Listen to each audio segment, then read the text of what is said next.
It all started on a quiet Tuesday morning when I first noticed Karen from Homeowners Association, HOA, standing in my yard, inspecting my flower beds as if she owned them. She had this clipboard clutched tightly against her chest like it was some kind of shield or weapon, and her perfectly coiffed blonde hair shimmered under the sun. Her name wasn't technically Karen, but everyone in the neighborhood called her that because, well, she fit the stereotype to a T, entitled, nosy, and utterly convinced that her opinion mattered more than anyone else's. At first, I thought maybe she was just lost or needed directions. But no, she marched right up to me with an air of authority, pointing out how my daisies were violating HOA guidelines by being slightly taller than 6 inches. It was absurd. That day marked the beginning of what would become a months-long battle between us.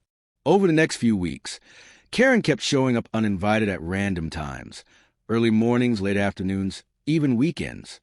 Each time, she finds something new to complain about. The color of my garden gnome too whimsical, the placement of my bird bath disrupts curb appeal, and once, hilariously, the fact that my dog barked whenever she walked past my fence, excessive noise. Every visit ended the same way, with her scribbling furiously on her clipboard and threatening to report me to the HOA board for noncompliance. I tried talking to her politely, explaining that my property was within legal limits and that her constant intrusions were making me uncomfortable. But nothing worked. If anything, her visits became more frequent, almost obsessive. One afternoon, while watering my plants, I caught her peeking through my living room window. When I confronted her, she claimed she was only checking whether my curtains matched the exterior paint scheme, a requirement she swore existed somewhere deep in the HOA rulebook. By then, I realized this wasn't about rules anymore. It was personal. Karen didn't care about regulations. She wanted control over my life. My patience wore thin, but I knew retaliation wouldn't solve anything. Instead, I decided to take matters into my own hands, not violently, but cleverly. After hours spent brainstorming, inspiration struck. What if I made her believe there was something dangerous lurking in my yard? Something big enough to scare off even the boldest busybody? I headed to the local hardware store and purchased a large metal sign painted with bold red letters. Beware of lion. Beneath the warning, there was an illustration of a roaring lion mid-pounce, its sharp teeth gleaming menacingly. The idea seemed ridiculous, sure, but desperate times call for desperate measures. I hammered the sign into the ground near the entrance of my driveway, positioning it so anyone walking by couldn't miss it. Then, I added a few finishing touches. Fake paw prints leading toward the backyard, a stuffed toy lion hidden among the bushes, and a recording device playing low growls every hour on the hour. To anyone who didn't know better, it looked like my yard was home to a ferocious predator. And honestly, I hope Karen fell for it hook, line, and sinker. The very next morning, I woke up early to see if my plan had worked. Sure enough, Karen was already outside, pacing nervously along the sidewalk across from my house. She kept glancing at the sign, then back at my front door, clearly debating whether to approach. Finally, she mustered the courage, or stupidity, to step onto my lawn. Just as she reached the edge of the driveway, the recorded growl echoed loudly through the speakers. Karen froze mid-step, her eyes wide with terror. For a moment, she stood rooted to the spot, clutching her clipboard like a lifeline. Then, without another word, she turned tail and fled, nearly tripping over herself in her haste to escape. Watching her retreat felt oddly satisfying, though I couldn't help laughing silently at the absurdity of it all. Word spread quickly around the neighborhood. Neighbors whispered about the mysterious lion supposedly prowling my property, and soon enough, people began avoiding my street altogether. Even the mail carrier started leaving packages at the end of the driveway instead of coming closer. While part of me felt guilty for causing such panic, the other part relished the newfound peace and quiet. No more unsolicited inspections, no more judgmental stares, and definitely no more Karen barging into my space. Life felt blissfully normal again, or as close to normal as possible under the circumstances. But deep down, I knew this couldn't last forever. Sooner or later, someone would figure out the truth behind a lion hoax. Until then, however, I planned to enjoy every second of freedom. Little did I know, though, That Karen wasn't ready to give up just yet. In fact, her obsession with my yard was about to reach a whole new level, one that would force me to rethink everything I thought I knew about boundaries, fear, and human nature itself. For a while, life was blissfully peaceful. Karen hadn't set foot on my property since the day she fled from the growling sounds emanating from my speakers. The neighborhood gossip mill churned out wild theories about my supposed lion. Some claimed it was an exotic pet I smuggled in. Others whispered that I'd adopted a retired circus animal. Whatever the rumors, they kept people at bay, which suited me just fine. My mornings were serene again. No clipboard-wielding intruders, no judgmental glares, and certainly no lectures about HOA bylaws. But as the weeks passed, I began noticing subtle signs that Karen wasn't ready to let go of her vendetta against me or my yard. It started with small things. Flyers taped to my mailbox warning residents about dangerous wildlife in the area, anonymous complaints filed with local animal control agencies, and even a petition circulating among neighbors demanding that I prove my line was legitimate. None of these efforts gained much traction, but they made one thing clear. Karen wasn't going to back down without a fight. Her determination bordered on obsession, and I couldn't shake the feeling that she was planning something bigger. Still, I tried not to worry too much. After all, what could she possibly do? The lion sign had worked wonders so far, and there was no reason to think it wouldn't continue doing its job. Then came the incident with the drone. One sunny afternoon, as I sat on my porch sipping lemonade, I heard a faint buzzing sound overhead. Looking up, I spotted a small quadcopter hovering above my backyard. Its camera lens pointed directly at my garden. At first, I assumed it belonged to some tech-savvy teenager playing around, but when I squinted closer, I recognized a logo painted on its side. HOA, Compliance Division. It didn't take a genius to figure out who was behind this invasion of privacy. Karen had resorted to surveillance, likely hoping to catch me red-handed in some imaginary violation, or worse, expose the truth about my non-existent lion. Furious, I grabbed a broom and swatted at the drone, trying to scare it away. To my surprise, it retreated almost immediately, zooming off toward Karen's house across the street. That evening, as I watered my plants, I saw her standing on her porch, binoculars pressed to her face, scanning my yard like a hawk hunting prey. When our eyes met, she smirked smugly before disappearing inside. Something about that look sent chills down my spine. It was as if she knew she'd found a way to turn the tables on me, and she wasn't afraid to use it. Over the next few days, Karen ramped up her campaign. She organized a community meeting under the guise of discussing neighborhood safety, inviting everyone except me. During the session, she allegedly presented evidence gathered by her drone, claiming that my yard posed a serious threat to public welfare. According to second-hand account from sympathetic neighbors, she accused me of harboring not just a lion but also other dangerous creatures, including snakes and coyotes. She even suggested that my entire property should be cordoned off until authorities conducted a thorough investigation. While most attendees dismissed her claims as paranoid nonsense, a handful of them seemed genuinely concerned, especially those with young children or pets. Feeling cornered, I decided it was time to escalate my own strategy. If Karen wanted to play dirty, then so be it. I'd give her exactly what she deserved. First, I upgraded my setup. The stuffed toy lion got replaced with a lifelike animatronic model capable of roaring and moving its head. I installed motion-activated floodlights around the perimeter of my yard, programmed to flash erratically whenever someone approached. And for good measure, I added a second sign near the driveway. Trespassers would be eaten. This time, I made sure the message left no room for misinterpretation. My countermeasures paid off almost instantly. Late one night, I heard rustling near the fence followed by a sharp gasp. Peering through the curtains, I saw Karen crouching in the shadows, flashlight in hand, attempting to sneak onto my property. As soon as the lights flickered on and the animatronic lion roared, she screamed loud enough to wake half the block. Dropping her flashlight, she scrambled backward, tripped over a tree root, and landed flat on her back.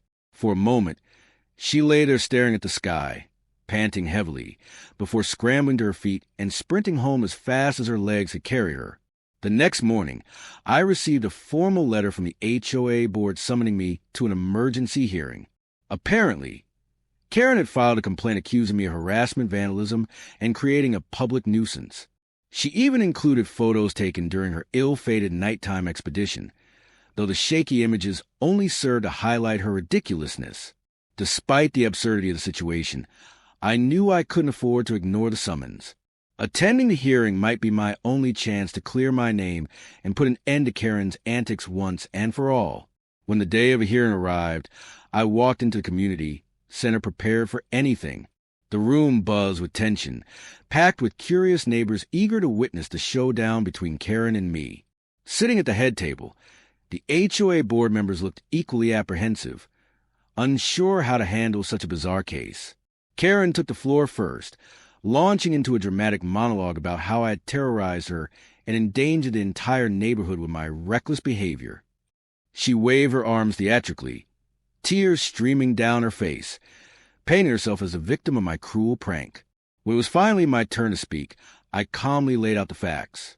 I explained how Karen's relentless intrusions had driven me to create the lion hoax as a last resort, showing evidence of her repeated trespasses captured by my security cameras. I pointed out the hypocrisy of her accusations, given that she had violated my privacy far more egregiously than I ever had hers.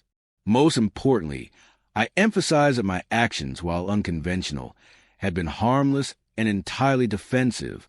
By the time I finished speaking, several board members nodded sympathetically, clearly swayed by my argument. In the end, the verdict came down in my favor. The HOA ruled that Karen's behavior constituted harassment and ordered her to cease all further attempts to interfere with my property.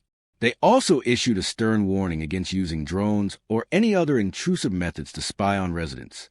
As we filed out of the room, Karen shot me a venomous glare, muttering something under her breath about justice being blind. But beneath her bravado, I could see cracks forming in her facade. For the first time, she looked uncertain, shaken even. Perhaps she realized that her reign of terror was coming to an end, or maybe she was already plotting her next move. Little did either of us know, however, that the real drama was yet to unfold. Just when I thought I'd finally won, fate had one last twist in store, a twist that would test not only my ingenuity, but also my humanity. The weeks following the HOA hearing were eerily calm, almost too calm. Karen had retreated into her house, avoiding eye contact whenever we crossed paths in the neighborhood. Her absence felt like a weight lifted off my shoulders, and for the first time in months, I allowed myself to relax. My yard remained untouched, my mornings undisturbed by clipboard-wielding intruders. Even the rumors about my lion began to fade as people grew bored with the story or dismissed it as harmless eccentricity. Life seemed to return to normal, or at least as close to normal as it could get after such a bizarre ordeal. But beneath the surface, something didn't sit right. Karen's sudden silence unnerved me more than her relentless harassment ever had. It wasn't her nature to give up so easily. She thrived on conflict, feeding off drama like it was oxygen. So why had she gone quiet now? Every creak of the floorboards late at night made me jump, convinced that she was lurking outside, plotting her revenge. I started double-checking the locks on my doors and windows, even though I knew they were secure. Paranoia crept in, gnawing at the edges of my mind, until I couldn't shake the feeling that this chapter wasn't over yet. Then, one fateful evening, everything changed. I was sitting in my living room, reading when I heard a knock at the door. Peering through the peephole, I saw Karen standing there, looking unusually disheveled. Gone was her perfectly styled hair and pressed blouse. Instead, she wore sweatpants and a hoodie, her face pale and drawn. For a moment, I considered ignoring her, but curiosity got the better of me. Opening the door cautiously, I asked what she wanted. Without a word, she thrust a crumpled piece of paper into my hand and walked away, disappearing into the darkness before I could ask any questions. Unfolding the note, I scanned its contents, my heart sinking with each line. It wasn't a threat or a complaint. It was a confession, in shaky handwriting.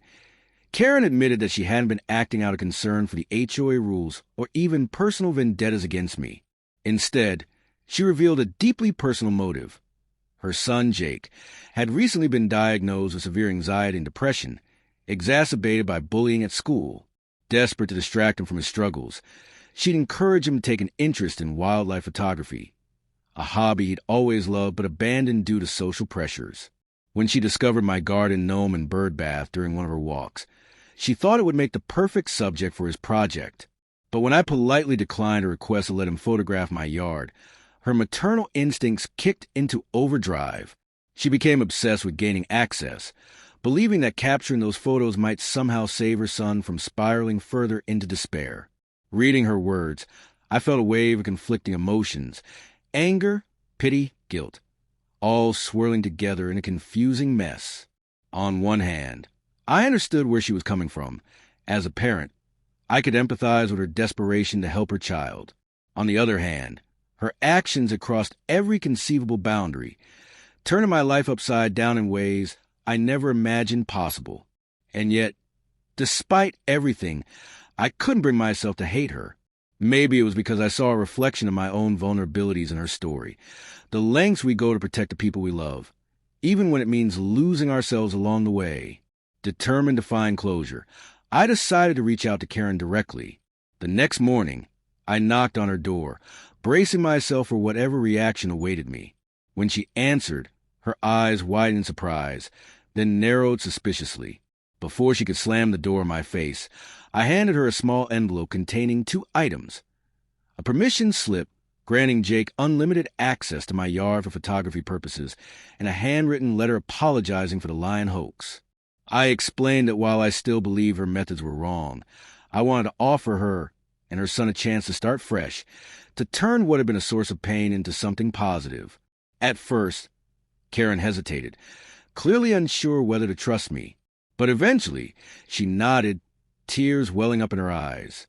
Over the next few weeks, Jake began visiting my yard regularly, camera in hand, capturing stunning images of flowers, birds, and even the animatronic lion, which I left in place as a quirky feature.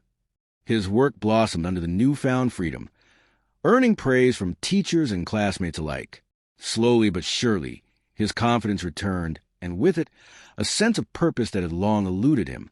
Watching his transformation filled me with a sense of fulfillment I hadn't expected. A reminder that sometimes compassion can heal wounds no amount of anger ever could. As for Karen and me, our relationship evolved into something neither of us anticipated: cautious friendship. We weren't best friends by any stretch of the imagination, but we found common ground in our shared experiences as parents navigating the complexities of modern life.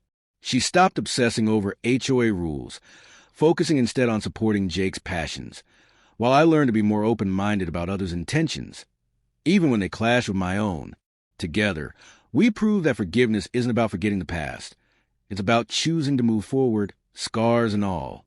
In the end, the lion sign came down, not because it was needed anymore, but because it symbolized that Chapter 1 was ready to close. Its removal marked the beginning of a new era, one defined not by fear or hostility, but by understanding and mutual respect. As I watched Jake snap a photo of a butterfly perched delicately on a sunflower, I realized that sometimes the most unexpected twists lead to the most beautiful outcomes. What started as a battle of wills had transformed into a lesson in humanity, a testament to the power of empathy, resilience, and second chances. And so, as the sun set behind the trees, casting golden light across my once contested yard, I smiled, knowing that peace had finally taken root, not just in my garden, but in my heart as well.